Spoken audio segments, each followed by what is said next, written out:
الله الرحمن الرحيم. maanta cashirkeena wuxuu ku saabsan yahay wax loo yaqaano PIRLA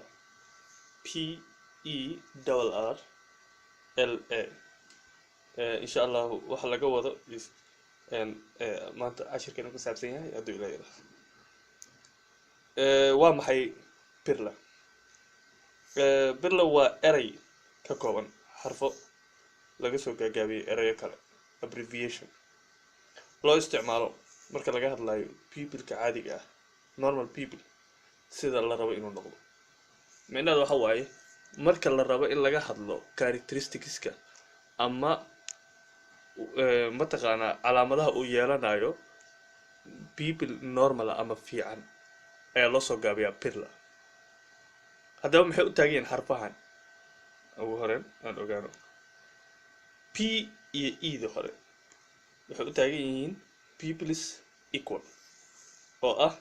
in people-ka labada indhood inay yihiin ama inay siman yihiin cabir ahaan size-ka labada people waa inuu siman yahay marka waxaa laga soo gaabiyey people is equal arta ku xigta waxaa laga soo gaabiyey round oo ah in qaab dhismeedka people-ku uu yahay mid wareegsan round shape ahaan saad u jeedaanba hadda sawirka R iyo L oo ku xiga waxaa laga soo gaabiyey ayagana reactive to light people-ka marka ilays lagu ifiyo inuu yahay mid aruursamaya ama construction marka ilays lagu ifiyo fidsamayana dilate uu suubinayo marka ilayska laga leexiyo marka inuu reactive to light yahay macnaha in light marka lagu ifiyo uu aruursamo marka laga leexiyana uu suubiyo dilation ama fidsamid da ugu dambaysa waa accommodation inuu responsive to accommodation yahay uu yahay waa inuu yahay mid ka qayb qaadanaya accommodationka haddaba accommodationku marka uu dhacayo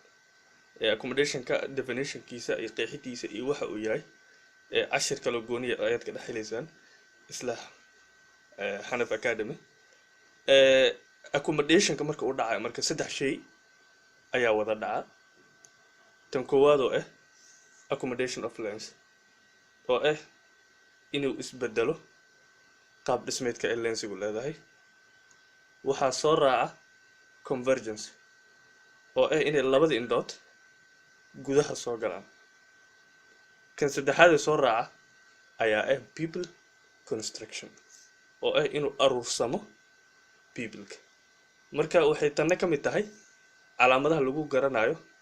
normal people ama people caadiya inuu yahay mid accommodationka ama markuu qofka shay dhow arko aruursama ama construction suubiyo insha Allah aad ayay u mahadsantiin cashirkan intaasan kusoo koobay